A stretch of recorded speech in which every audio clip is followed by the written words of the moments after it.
आप देख रहे हैं इंडिया टाउन न्यूज, भारत की बात। नमस्कार, आप देख रहे हैं इंडिया टाउन न्यूज़ और मैं हूं आपके साथ सुधीर मिश्रा। स्वागत है आपका हमारे खास बुलेटिन राजधानी सरकारधानी में, जहां हम आपको छत्तीसगढ़ की महत्वपूर्ण खबरों से रूबरू कराएंगे। तो चलिए बुलेटिन की शुरुआत करते हैं, लेकिन उससे पहले एक नज़र आज की हेडलाइंस पर।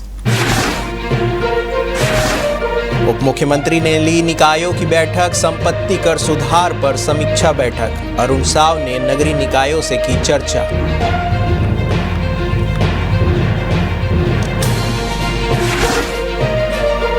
मांगे अनसुनी, एनएचएम कर्मियों ने छोड़ी नौकरी। संविदा कर्मियों का सामूहिक त्यागपत्र। संवाद नहीं दमन, कर्मियों का विरोध तेज।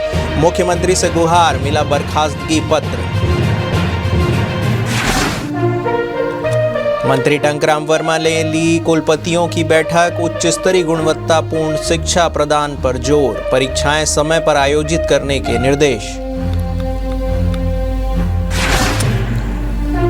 लाखेनगर गणेश पंडाल में बवाल के बाद ढकी गई मूर्ति। एआई जनरेटेड प्रतिमा पर बजरंग दल का प्रदर्शन। सड़क पर बैठकर प्रतिमा विसर्जित करने की मांग पर जोर। व्यापारी से दलाल ने 70 एकड़ जमीन का किया सौदा, रजिस्ट्री कराए बिना 1 एकड़ लेकर मुकर गए। थाने में मामला हुआ दर्ज।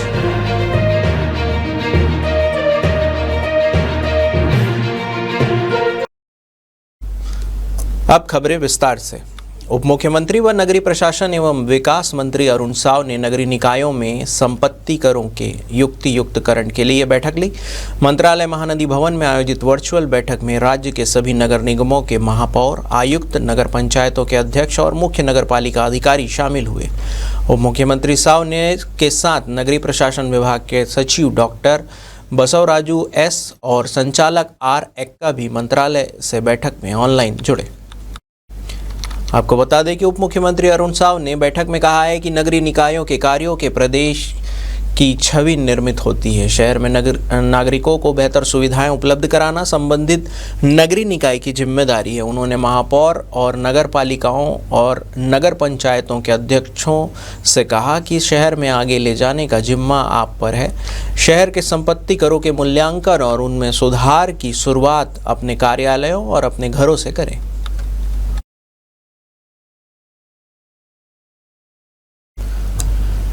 शक्ति जिले में 10 सूत्री मांगों को लेकर पिछले 18 दिनों से एनएचएम के संविदा कर्मचारियों ने बड़ा कदम उठाते हुए सामूहिक इस्तीफे दे दिए।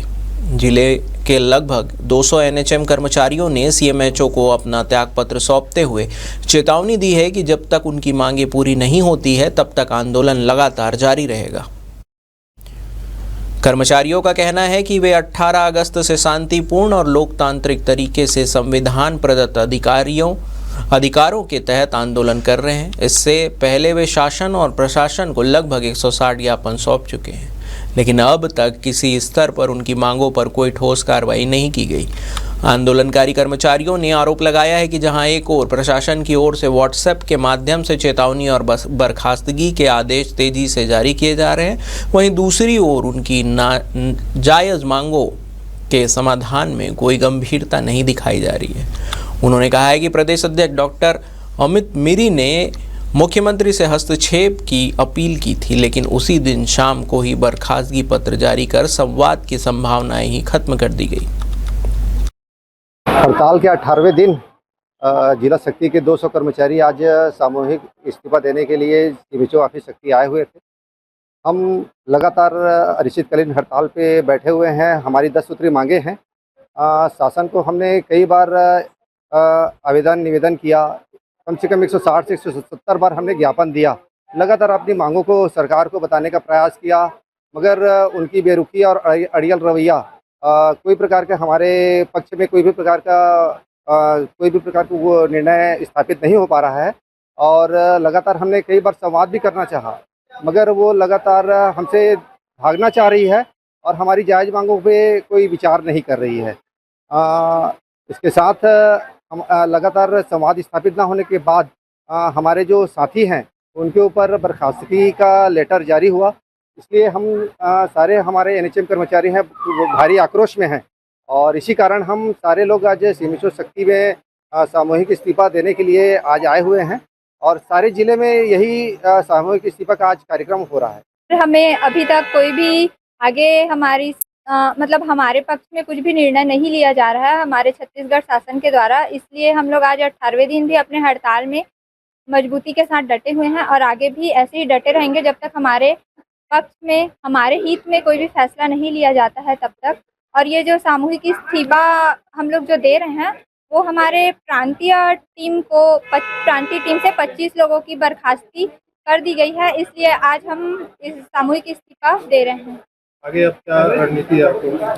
सर आगे जो है हमारा जो आंदोलन है वो और उग्र होगा, क्योंकि हम छत्तीसगढ़ शासन के दमनकारी नीति से डरते नहीं है, इसलिए हमारा जो आंदोलन है वो अब और उग्र होगा।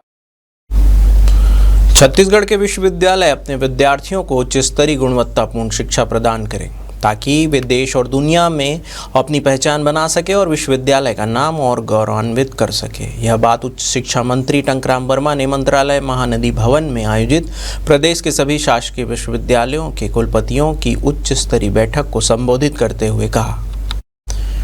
बैठक में मंत्री वर्मा ने कहा है कि विश्वविद्यालय और संबद्ध महाविद्यालयों में विद्यार्थियों का ड्रॉप आउट नहीं होना चाहिए। इसके लिए विश्वविद्यालयों को कड़ी निगरानी रखनी होगी और विद्यार्थियों को हर संभव सहायता उपलब्ध करानी होगी। उन्होंने कुलपतियों से कहा कि परीक्षा का टाइम टेबल पहले से तय करें ताकि परीक्षाएं समय पर आयोजित हो सके।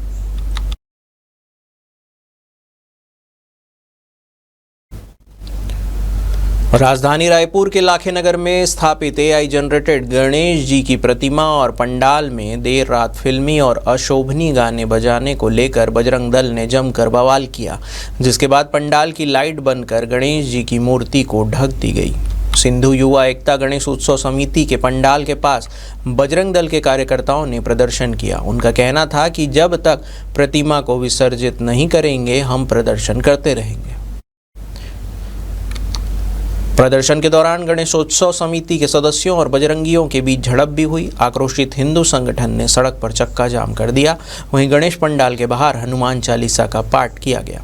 मामले की जानकारी मिलते ही मौके पर बड़ी संख्या में पुलिस बल तैनात किया गया और आसपास थानों के दर्जन भर टीआई मौके पर पहुंचे और इसके अलावा जिला प्रशासन के वरिष्ठ अधिकारी भी मौजूद रहे।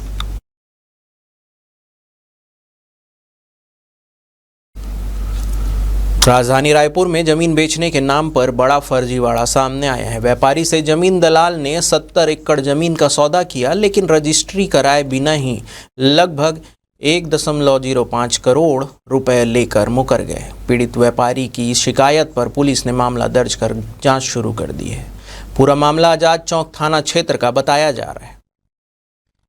पुलिस के मुताबिक 1 वर्ष पूर्व महासमुंद जिले के ग्राम बरभाटा के 40 किसानों की जमीन का सौदा हुआ था। इसके लिए व्यापारी शशिकांत तिवारी और उसके पार्टनर सुधीर मग्गू ने ताजदार खान को करोड़ों रुपए का भुगतान किया था। साल भर बाद जब शशिकांत ने रजिस्ट्री की मांग की तो आरोपियों ने टाल मटोल शुरू कर दी और मोबाइल तक बंद कर दिए।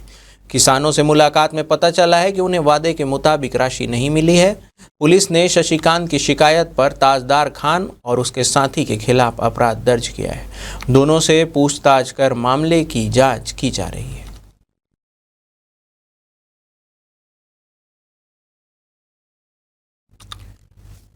वक्त हो चुका है एक छोटे से ब्रेक का। बने रहिए इंडिया टाउन न्यूज के साथ। अब खबर आपकी उंगलियों पर, हर खबर पर हमारा नजरिया। इंडिया टाउन न्यूज, भारत की बात। कभी कभी चेहरे का छुपा दर्द दुनिया नहीं देख पाती है। दाग, मुहासे, झाइयां सब आपके आत्मविश्वास को कम कर देता है, पर अब नहीं, क्योंकि Rukhsana glow and fair face pack जो दे आपकी स्किन को वो प्यार जो सिर्फ प्रकृति दे सकती है। हर लेयर को साफ करे, हर दाग को करे हल्का और आपकी मुस्कान फिर से लौटाए। Because you deserve to glow naturally. Rukhsana herbal beauty product Amazon, Meesho और फ्लिपकार्ट में भी उपलब्ध।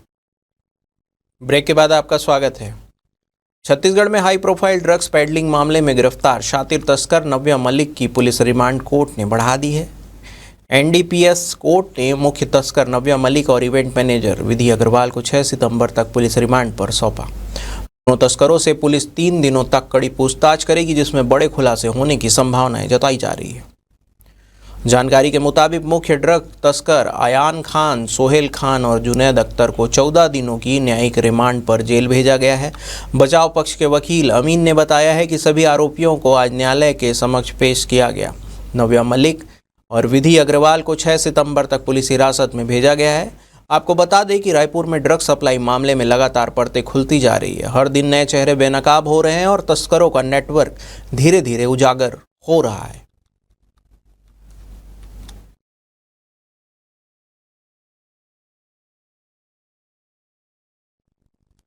बस्तर जिले में जन जीवन मिशन के कार्यों के लापरवाही और धीमी प्रगति पर जिला प्रशासन ने सख्त रूप अपनाए हैं। कलेक्टर एवं जिला जल एवं स्वच्छता समिति के अध्यक्ष हरीश एस ने के साथ हुई समीक्षा बैठक में कार्यों की लापरवाही पाए जाने पर 10 ठेकेदारों को ब्लैकलिस्ट कर दिया है।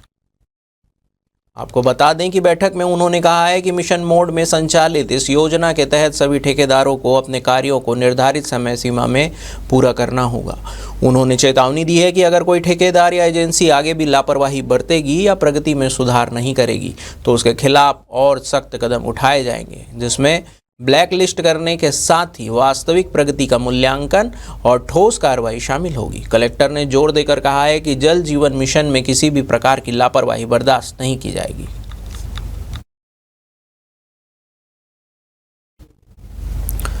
बस्तर संभाग में पिछले सप्ताह हुई अतिवृष्टि ने जनजीवन को अस्त व्यस्त कर दिया था। अपने विदेश दौरे से लौटकर मुख्यमंत्री विष्णुदेव साय ने दंतेवाड़ा पहुंचकर संभागीय बैठक में जिला कलेक्टरों को राहत और बचाव कार्यों में तेजी लाने के सख्त निर्देश दिए थे। अब मुख्यमंत्री ने इस निर्देश पर तेजी से अमल किया जा रहा है। बाढ़ पीड़ित नागरिकों को जहां एक और राशन, इलाज और दवाइयों के साथ साथ गैस चूल्हे और सिलेंडर दिए गए हैं, वहीं राहत शिविरों में उनके दैनिक जीवन की उपयोगी सभी व्यवस्थाओं भी दी गई है।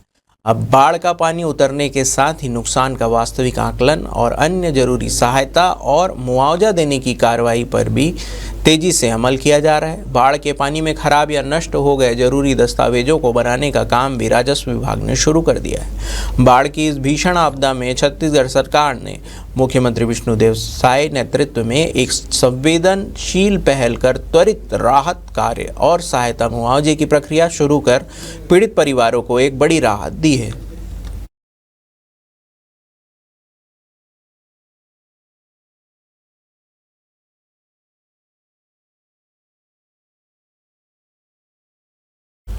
साय सरकार के मंत्रिमंडल विस्तार का मामला एक बार फिर से हाईकोर्ट में पहुंच गया। अब की बार कांग्रेस ने 11 से मंत्रियों की संख्या 14 किए जाने के खिलाफ याचिका लगाई है, जिस पर आगामी सोमवार को सुनवाई होगी। मुख्यमंत्री विष्णुदेव साय सरकार में मंत्रियों की संख्या में लंबे इंतजार के बाद 20 अगस्त को 11 से बढ़कर 14 हुए हैं। नए मंत्रियों के तौर पर पहली बार विधायक बने गजेंद्र यादव, गुरु खुशवंत साहेब और राजेश अग्रवाल ने शपथ ली। इस पर बसदेव चक्रवर्ती ने हाईकोर्ट में जनहित याचिका दायर कर सामान्य प्रशासन विभाग, मुख्यमंत्री सहित सभी 14 मंत्रियों को पक्षकार बनाया गया है। मामले की सुनवाई हाईकोर्ट में भी शुरू हो चुकी है। कांग्रेस का तर्क है कि मंत्रियों की संख्या विधानसभा में कुल सीटों के 15% से अधिक नहीं हो सकती। छत्तीसगढ़ विधानसभा की 90 सीटों के हिसाब से यह संख्या अधिकतम 13.50 यानी 13 मंत्री होने चाहिए, लेकिन 20 अगस्त को 3 नए मंत्री बनाए जाने के बाद कैबिनेट में अब 14 सदस्य हो गए हैं, जो इस सीमा से अधिक है।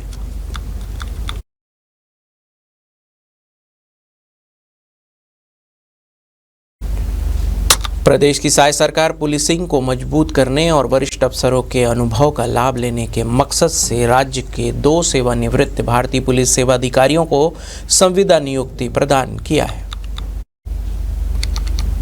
नियुक्ति होने वाले अफसरों में बीएस ध्रुव पुलिस महानिरीक्षक और एससी द्विवेदी पुलिस महानिरीक्षक का नाम शामिल है। फिलहाल दोनों ही अफसरों को पुलिस मुख्यालय नया रायपुर में विशेष कर्तव्यस्थ अधिकारी यानी ओएसडी के तौर पर तैनाती मिली है।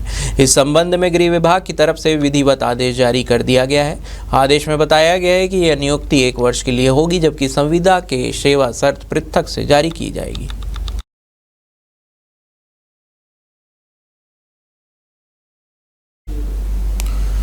हमारे खास बुलेटिन राजधानी सरकार धानी में फिलहाल इतना ही। तमाम खबरों से अपडेट रहने के लिए देखते रहिए इंडिया टाउन न्यूज़ भारत की बात। नमस्कार। आप देख रहे हैं इंडिया टाउन न्यूज भारत की बात।